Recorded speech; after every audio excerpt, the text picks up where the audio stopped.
En Afrique, de progrès importants sont à noter dans le domaine de l'environnement en 2014. Plusieurs initiatives ont été prises pour faire face à la dégradation de l'environnement et au bien-être des populations.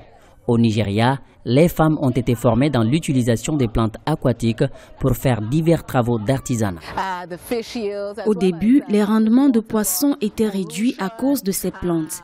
Il y avait d'autres problèmes tels que la pollution. Du coup, on a trouvé une solution à cela, une solution dont bénéficieraient réellement les communautés riveraines qui sont les plus touchées par l'infestation de cette mauvaise herbe. Le biogaz est une énergie propre et renouvelable pour la décomposition des déchets organiques. Au Rwanda, il devient populaire et bénéfique pour les communautés rurales. Depuis que j'ai reçu le flexi-biogaz, je l'utilise pour cuisiner. J'ai un éclairage et je n'achète pas du tout du bois ou de pétrole. J'arrive à économiser. En Ouganda, pour lutter contre l'insalubrité, les entreprises privées interviennent pour débarrasser Kampala de ses déchets plastiques à travers le recyclage des déchets.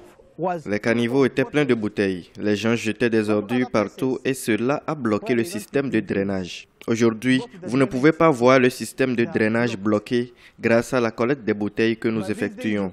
Les politiques énergétiques ne sont pas restées en marge au cours de l'année 2014.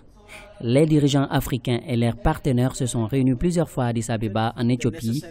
Au terme de ces différentes rencontres, plusieurs acteurs se sont engagés à améliorer l'accès à l'énergie à travers le continent.